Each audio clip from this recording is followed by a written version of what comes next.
2024년 9월 17일 화요일 새벽 말씀을 함께 묵상하기 원합니다. 오늘 함께 보실 하나님의 말씀은 에스겔 15장입니다. 에스겔 15장입니다. 여호와의 말씀이 내게 임하여 이르시되, 인자야, 포도나무가 모든 나무보다 나은 것이 무엇이랴? 숲속의 여러 나무 가운데에 있는 그 포도나무 가지가 나은 것이 무엇이랴? 그 나무를 가지고 무엇을 제조할 수 있겠느냐? 그것으로 무슨 그릇을 걸 못을 만들 수 있겠느냐? 불에 던질 땔감이 될 뿐이라. 불이 그 두 끝을 사르고 그 가운데에도 태웠으면 제조에 무슨 소용이 있겠느냐? 그것이 온전할 때에도 아무 제조에 합당하지 아니하였거든. 하물며 불에 살라지고 탄 후에 어찌 제조에 합당하겠느냐? 그러므로 주 여호와께서 이같이 말씀하셨느니라. 내가 숲을 가운데에 있는 포도나무를 불에 던질 땔감이 되게 한 것 같이 내가 예루살렘 주민도 그같이 할지라. 내가 그들을 대적한즉 그들이 그 불에서 나와도 불이 그들을 사르리니 내가 그들을 대적할 때에 내가 여호와인 줄 너희가 알리라. 내가 그 땅을 황폐하게 하리니 이는 그들이 범법함이니라. 나 주 여호와의 말이니라 하시니라. 아멘. 하나님의 포도나무 가지라는 제목으로 함께 말씀을 묵상하길 원합니다. 시편 80편 1절에서 14절의 말씀을 보면, 주께서 한 포도나무를 애굽에서 가져다가 민족들을 쫓아내시고 그것을 심으셨나이다. 주께서 그 앞서 가꾸셨으므로 그 뿌리가 깊이 박혀서 땅에 가득하며 그 그늘이 산들을 가리고 그 가지는 하나님의 백향목 같으며 그 가지가 바다까지 뻗고 넝쿨이 강까지 미쳤거늘 주께서 어찌하여 그 담을 허시사 길을 지나가는 모든 이들이 그것을 따게 하셨나이까? 숲속의 멧돼지들이 상해하며 들짐승들이 먹나이다. 만군의 하나님이여 구하옵나니 돌아오소서. 하늘에서 구워보시고 이 포도나무를 돌보소서.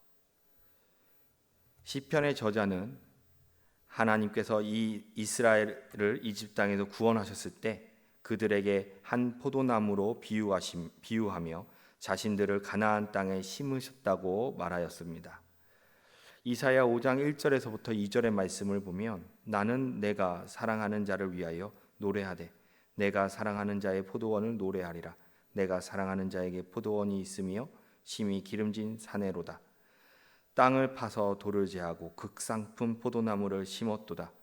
그 중에 망대를 세웠고 또 그 안에 수르트를 팠도다. 좋은 포도를 맺기를 바랐더니 들포도를 맺었도다. 이사야에서는 하나님께서 이스라엘 백성을 포도나무로 비유하시며 극상품의 종자라 말씀하셨습니다. 이스라엘 백성이 하나님의 참된 백성으로서 살아가고 있기에 이렇게 말씀하신 것이 아니라 그러길 바라셨던 것입니다. 그만큼 그들을 아끼고 사랑하셨다라는 말씀이죠. 포도나무는 하나님과 이스라엘 백성의 관계를 잘 묘사하는 비유입니다. 그래서 예수님께서 우리에게도 이렇게 말씀하셨습니다. 요한복음 15장 5절의 말씀입니다. 나는 포도나무요 너희는 가지라. 그가 내 안에 내가 그 안에 거하면 사람이 열매를 많이 맺나니 나를 떠나서는 너희가 아무것도 할 수 없음이라. 하나님과 우리는 구분되어서도 분리되어서도 존재할 수가 없습니다. 하나님과 함께 동행해야 존재의 가치와 존재의 이유가 됩니다. 오늘 본문의 말씀을 보면 하나님과 이스라엘의 관계가 온전치 못하는 것을 알 수 있습니다. 첫 번째로, 포도나무 가지가 여러 나무보다 나은 것이 무엇이냐? 포도나무는 연약합니다. 태양에도 약하고 물이 없으면 금방 메마르며 다른 나무들처럼 튼튼하고 굵은 가지를 가진 것도 아닙니다. 열매를 맺을 때 그 열매를 통하여 사람에게 필요한 여러 가지의 것을 얻을 수 있지만 열매가 없으면 포도나무는 보잘것없는 필요 없는 존재이게 됩니다. 하나님의 말씀에 순종해야 하는 포도나무의 가지가 포도 열매가 없고 오히려 나무줄기에서 떨어져 나가려고 한다면 무엇을 할 수 있겠습니까? 하나님께서는 아무것도 아닌 존재를 선택해 세워놨는데 이들의 죄악이 하나님을 실망시키기에 하나님께서는 말씀하십니다. 너희는 누구냐? 누구의 백성이냐? 누구를 통해 살아가느냐? 하나님은 우리에게도 말씀하고 계십니다. 너는 누구냐? 너는 누구의 자녀냐? 누구를 통해 살아가고 있느냐? 그럼에도 우리는 한 줌의 우리의 능력으로 하나님을 멀리하며 살아가고 있지는 않습니까? 첫 번째 대지를 통하여 이렇게 적용해 보았으면 합니다. 하나님을 떠나 교만함으로 살고 있지는 않습니까? 하나님 앞에서 겸손함을 갖고 주님을 의지하며 살아갑시다. 두 번째로 무엇을 만들 수 있느냐? 다른 나무들은 튼튼함, 단단함, 크기 덕분에 필요에 맞춰서 물건들을 제작하고 사용할 수 있습니다. 특히 성경에서 많이 등장하는 백향목은 단단함과 크기가 다른 나무들에 비해 탁월하여 또한 그 기둥을 그 나무를 오랜 세월 동안 유지하기에 탁월하여 보통 궁이나 성전에서 기둥으로 사용되기도 합니다. 그러나 포도나무는 어떤가요? 물건을 걸어 놓을 수 있는 걸못을 만들 수도 없습니다. 튼튼함이나 굵기 그리고 오랜 시간 유지하기 위한 나무로는 부적합합니다. 포도나무의 역할은 나무에서 흘러 들어오는 영양분을 가지고 잘 받아들여 그들이 열매를 맺는 것이 그들의 일입니다. 스스로 무엇을 만들겠다가 아니라 주어지는 것을 그대로 잘 흘려보내어 열매를 맺는 그것이 바로 포도나무가 할 역할인 것이지요.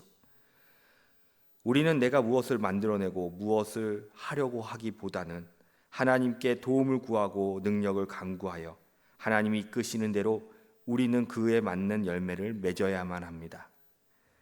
내 생각, 내 마음이 들어갈 때에 그것이 하나님의 생각과 하나님의 마음에 합한 것이라면 괜찮지만 만약 그러하지 아니한다면 하나님의 뜻을 거스르는 것입니다. 두 번째 대지를 통하여 이렇게 적용해 보았으면 합니다. 주님이 주시는 것을 잘 분별하여 순종으로 우리는 행해야 합니다.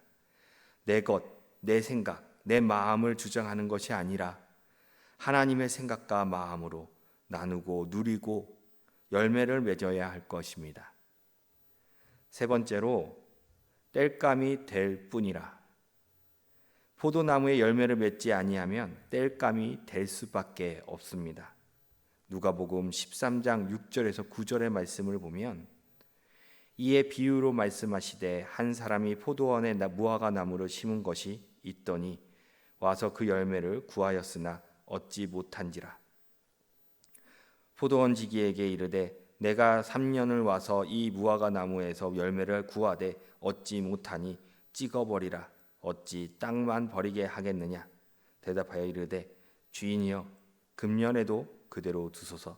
내가 두릅하고 거름을 줄이니 이후에 만일 열매가 열면 좋거니와 그러지 않으면 찍어버리소서 하였다 하시니라. 예수님은 우리를 사랑하여서 기다려 주십니다. 우리가 말씀을 받아들이고 순종한다면 열매를 맺겠지만 만약에 열매를 맺지 못한다면 다시 말해 우리가 하나님의 자녀답게 백성답게 살지 못한다면 우리는 땔감으로 지옥불로 던져질 수밖에 없는 것입니다.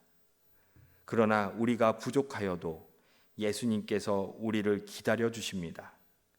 주님 앞에서 심판받을 그날까지 우리를 용서하여 주시고 예수님은 기다려 주십니다. 그러므로 우리가 매일 기도와 말씀의 삶을 살도록 노력하고 순종하려고 노력하고 거듭나고자 노력해야 합니다. 세 번째 대지를 통하여 이렇게 적용해 보았으면 합니다. 예수님의 사랑을 생각하며 주님 안에 거하며 말씀의 양분을 받아 열매를 맺는 한 주가 됩시다. 말씀을 끝맺겠습니다. 우리는 하나님 없이는 보잘것없는 포도나무의 가지입니다. 하나님께서 양분을 주시지 않으시면 우리는 어디에도 쓸 수 없는 나뭇가지지요. 그러나 우리가 주님 안에 있을 때에 열매를 맺을 수 있고 많은 역할을 감당할 수가 있는 것입니다. 우리 모두 내 모습을 보며 좌절하지도 교만하지도 맙시다. 이 모든 것은 주님께서 함께 하시기 때문입니다. 부족하여도 주님이 능력 주시고 넘쳐나는 재능이 있을지라도 주님이 주셨으니 말입니다. 그리고 우리는 그분이 베푸시는 은혜에 날마다 감사하는 삶을 살아갑시다. 기도하시겠습니다. 사랑과 은혜의 하나님, 오늘도 말씀을 통하여 하나님이 무엇을 말씀하신지를 조금이나마 깨닫게 하심에 감사합니다. 하나님, 우리의 삶이 열매 맺지 못한 삶을 살지 않게 하시고 때로는 교만하여 때로는 좌절하여 하나님의 뜻대로 살아가지 못할 뿐만 아니라 하나님이 원하시는 삶에서 벗어나는 삶을 살지 않도록 주님 우리를 붙잡고 도와주시옵소서. 주님이 주시는 마음을 한 번 더 붙잡고 결단하여 하나님의 말씀대로 순종하는 삶을 살고 내 삶에서 주님의 자녀답게 주님의 백성답게 살아 하나님이 열매 맺는 삶을 살도록 하여 주시옵소서. 하나님, 은혜광성교회 모든 성도들이 52주 주일 성수를 결단하게 하시어서 어떠한 순간에도 예배를 포기하지 않는 삶을 살게 하시고 예배자가 되게 하시고 예배의 부흥의 주인공이 되게 하여 주시옵소서. 예배 시간마다 오직 예수 그리스도의 보혈을 의지하고 나아가 진홍같이 붉은 우리의 죄들이 양털같이 깨끗하게 되게 하여 주시옵소서. 하나님, 담임 목사님께 성령 충만하게 하여 주셔서 하나님 말씀을 통하여 은혜가 쏟아지게 하여 주시고 그 은혜의 말씀을 통하여 우리의 삶이 생명이 넘쳐나게 하여 주시옵소서. 생명의 말씀으로 영혼이 살아나게 하시고 모든 성도들이 자기의 십자가를 지고 예수 그리스도의 십자가의 뒤를 따르며 결단하고 헌신하는 예배자가 되게 하여 주시옵소서. 이 모든 말씀 우리 주 예수 그리스도의 이름으로 기도하옵나이다. 아멘.